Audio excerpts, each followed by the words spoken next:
क्या भारतीय जनता पार्टी को अब यह डर सताने लगा है कि अब आगे आने वाले चुनावों में यदि 543 सीटों की ही लोकसभा रही तो उसके लिए चुनाव जीतना मुश्किल हो जाएगा, चाहे वो जितने भी तंत्र का इस्तेमाल कर ले? क्या 2024 के लोकसभा चुनाव से उसने कोई सबक ले लिया है? क्या आज की तारीख में राहुल गांधी की और कांग्रेस की बढ़ती हुई लोकप्रियता, विपक्ष की एकजुटता, वो प्रधानमंत्री नरेंद्र मोदी के सर का दर्द हर दिन बढ़ा रही है? और इसीलिए क्या अब एक नई साजिश रची जा रही है? क्या परिसीमन होना और परिसीमन के बाद नारी शक्ति वंदन अधिनियम के तहत 816 सीटों की लोकसभा बनाना ये उसी साजिश की एक कड़ी है? और अगर ऐसा है तो फिर क्या ये सब कुछ बहुत आनन फानन में करने की कोशिश की जा रही है? आज की तारीख में एक बहुत बड़ा खुलासा हुआ है। 16 मार्च को एक चिट्ठी लिखी गई और फिर अप्रैल में एक बड़ा कांड करने की योजना बना ली गई। जी हां, 16 मार्च को क्या चिट्ठी लिखी गई, अप्रैल में क्या कांड करने जा रही है मोदी सरकार, सारी बातें जरा विस्तार से समझने की जरूरत है ताकि आपको समझ में आ सके। मैं बार बार क्यों कहता हूं, डर सबको लगता है, गला सबका सूखता है। नमस्कार, मैं स्वप्निल और आप मुद्दा देख रहे हैं। दोस्तों, आगे बढ़े उससे पहले वही छोटी सी अपील। मुद्दा इन दिनों एक गंभीर आर्थिक संकट से जूझ रहा है। एक तरफ हमारे मेन बैंक अकाउंट्स बीते लंबे समय से फ्रीज चल रहे हैं, तो दूसरी तरफ हमारे 2.5 साल पुराने चैनल को हमसे लंबे समय तक छीन कर रखा गया था। ऐसे में डे टू डे ऑपरेशंस में मुद्दा को काफी मुश्किलों का सामना करना पड़ता है।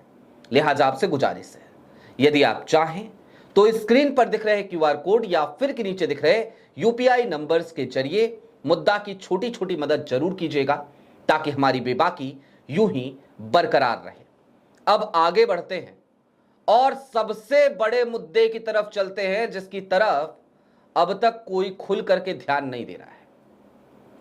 दोस्तों, हालांकि यह भी एक सत्य है कि मोदी जी इस साजिश में सफल हो पाएंगे, इसकी आशंका बहुत ज्यादा कम है, क्योंकि ये कॉन्स्टिट्यूशनल अमेंडमेंट है।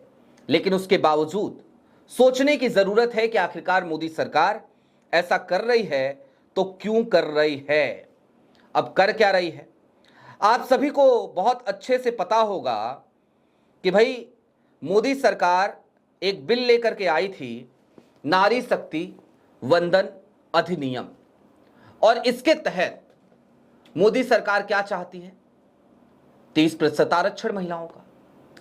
और परिसीमन के साथ ही मोदी सरकार यह भी चाहती है कि 543 की लोकसभा में अब सीटों की संख्या बढ़ा दी जाए, यानी कि 816 सीटें हो जाए कुल।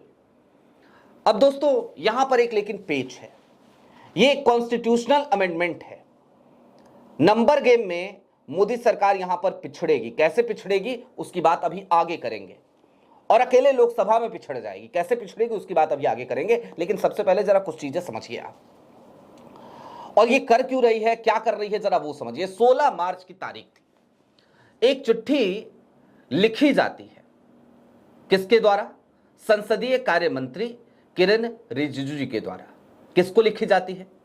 यह लिखी जाती है कांग्रेस पार्टी के राष्ट्रीय अध्यक्ष और राज्यसभा में लीडर ऑफ अपोजिशन मल्लिकार्जुन खड़गे साहब को। खड़गे साहब को यह चिट्ठी जाती है, खड़गे साहब चिट्ठी को पढ़ते हैं और 15 मिनट के अंदर उसका उत्तर किरेन रिजिजू को भेज दिया जाता है। क्या थी ये चिट्ठी, जानते हैं आप? इस चिट्ठी में कहा गया था कि मोदी सरकार चाहती है कि नारी शक्ति वंदन अधिनियम में अब कुछ बदलाव किए जाएं, और इसके लिए हम संसद का एक विशेष सत्र बुलाना चाहते हैं। लेकिन उससे पहले हम चाहते हैं कि कांग्रेस से एक बैठक की जाए, कांग्रेस के नेताओं से एक मुलाकात की जाए और उनसे बात की जाए। किरेन रिजिजू इसका जवाब देते हैं और कहते हैं कि अगर ऐसा है तो ठीक है। मल्लिकार्जुन खड़गे इसका जवाब देते हैं किरेन रिजिजू को और कहते हैं ठीक है, हम इसके लिए तैयार हैं, लेकिन कांग्रेस अकेले नहीं आएगी। आप एक सर्वदलीय बैठक बुलाइए, ऑल पार्टी मीटिंग बुलाइए, और उस मीटिंग में आप बताइए कि आपका प्रस्ताव क्या है। आप नारी शक्ति वंदन अधिनियम के तहत किस तरीके का संशोधन प्लान कर रहे हैं, वो सिर्फ कांग्रेस को मत बताइए, वो सिर्फ अकेले अकेले अलग अलग पार्टियों को मत बताइए। ऑल पार्टी मीटिंग बुला लीजिए, हर पार्टी के लोग उसमें आ जाएंगे, विपक्ष के इंडिया गठबंधन के तमाम लोग उसमें आ जाएंगे और वहां पर आमने सामने बैठ करके बात हो जाएगी, ट्रांसपेरेंट रहेगा भैया।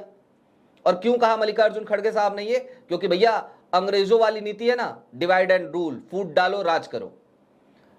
देखते हैं ना आप, गोदी मीडिया पे अक्सर खबरें चलती है, इंडिया गठबंधन टूट गया, इंडिया गठबंधन फूट गया, इंडिया गठबंधन में पड़ी रार।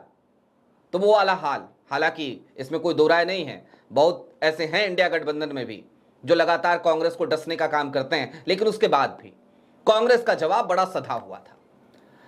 अब जैसे ही मल्लिकार्जुन खड़गे की तरफ से यह जवाब गया, मोदी सरकार के सिट्टी पुट्टे गुम गायब। तो फिर क्या करती है मोदी सरकार हमेशा की तरह, तानाशाही रवैया।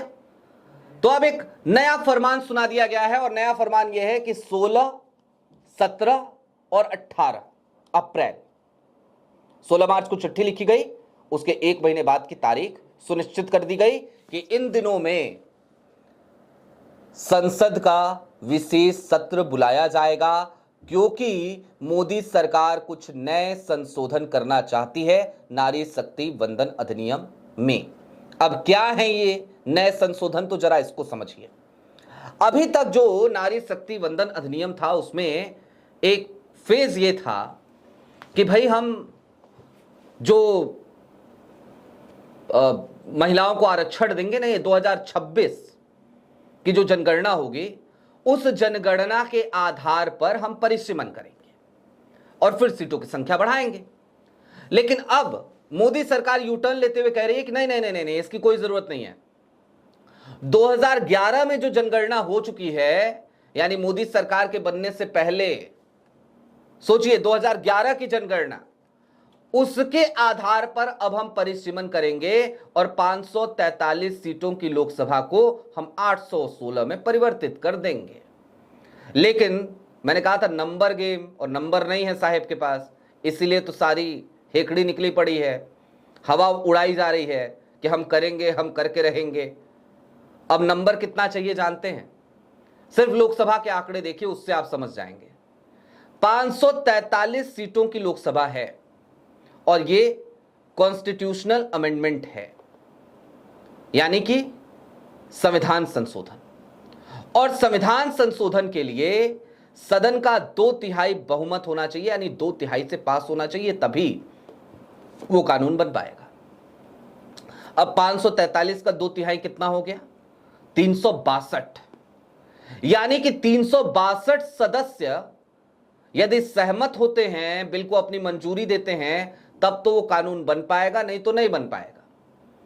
और एक मजे की बात यह है कि ये संविधान संशोधन है, तो इसमें ऐसा भी नहीं है कि उपस्थित सदस्यों की संख्या चाहिए ना, जितने सदस्य हैं उनमें से यह आंकड़ा लिया जाता, उनका 2/3 होना चाहिए 362। अगर उस दिन 362 ही सदस्य वहां मौजूद हैं, तो फिर इसका मतलब यह नहीं है कि 362 मौजूद है तो 362 का 2/3 नहीं, 543 हैं तो 543 का 2/3 चाहिए, तब जाकर के संविधान संशोधन कर पाएगी मोदी सरकार, कॉन्स्टिट्यूशनल अमेंडमेंट कर पाएगी मोदी सरकार। अब आप सोच रहे होंगे कि भाई नंबर नहीं है, पॉसिबल नहीं है, तो फिर ये सब कुछ हो क्यों रहा है? तो ये हो क्यों रहा है जरा वो समझिए। दरअसल इनकी चाहत तो है ही ये करना। क्यों चाहते हैं भाई? हर गुजरते दिन के साथ पिछड़ते जा रहे हैं, हर गुजरते दिन के साथ हालत खराब हो रही है, लोकप्रियता साहेब की गर्त में जा रही है, नीचे गिरती जा रही है, दूसरी तरफ विपक्ष हावी होता जा रहा है, और तीसरी तरफ मोदी जी का इकोसिस्टम हर दिन भानुमति के पिटारे से कोई नया खजाना खोज लाता है और मोदी जी के दामन पर कीचड़ उछाल देता है।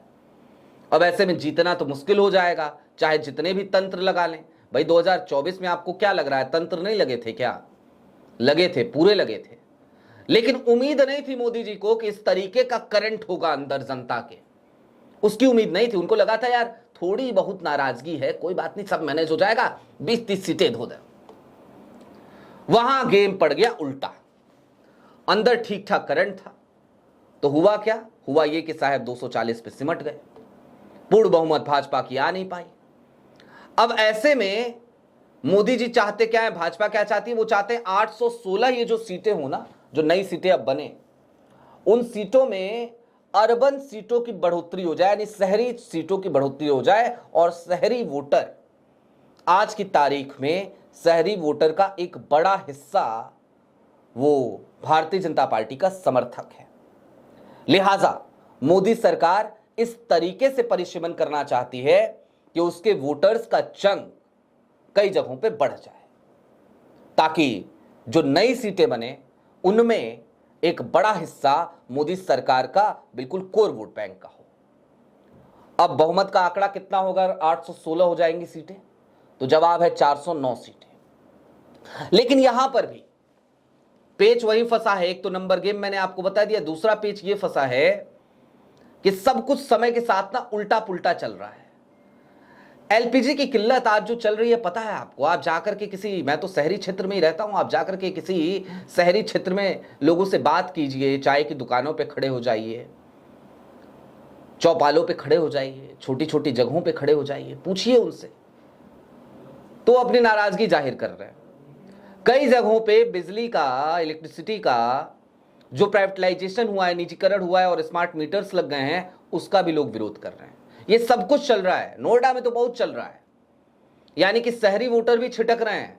तो मोदी जी की ये गलतफहमी भी कहीं दूर ना हो जाए, अगर ये करने में सफल भी हो गए अभी, तो उसके बावजूद ये भी एक बड़ा सवाल है, एक बड़ा संशय है।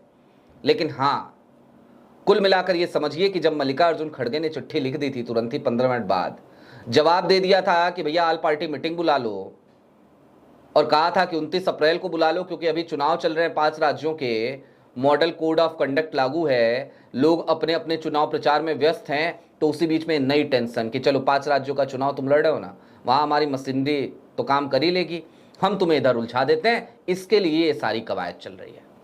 अब होना जाना कुछ नहीं है। वो कहते हैं ना, वो एक कहावत है कि खाया पिया कुछ नहीं, ग्लास तोड़ा 12 आना, तो कहावत वही चरितार्थ होती नजर आ रही है। चलते चलते एक बात और समझिए कि भाई कांग्रेस को आज की तारीख में दाद देनी पड़ेगी। कोई सोच सकता था 15 मिनट के अंदर कांग्रेस इस तरीके का जवाब दे देगी भारतीय जनता पार्टी को, संसदीय कार्य मंत्री किरेन रिजिजू को? भाई मैं तो नहीं सोच सकता था। लेकिन जिस तरीके का जवाब किरेन रिजिजू को मल्लिकार्जुन खड़गे ने दिया है ना, काबिले तारीफ है, हैट्स ऑफ तो मल्लिकार्जुन खड़गे, निश्चित तौर पर यह बात कही जानी चाहिए। अब दोस्तों 16, 17, 18 अप्रैल एक बार फिर सदन, संसद बैठेगी, उसमें नए बिल आएंगे, हंगामा फिर बरपेगा। देखना दिलचस्प होगा कि उस दिन और क्या क्या नए नए कारनामे हमें देखने को मिलते हैं। आपकी क्या राय है वो हमें कमेंट बॉक्स में जरूर बताइएगा। अभी के लिए दीजिए इजाजत। चलते चलते फिर वही अपील, चैनल पर नए हो तो सब्सक्राइब करते हुए जाइएगा, सक्षम हो तो मुद्दा की छोटी छोटी मदद जरूर कीजिएगा। बहुत शुक्रिया।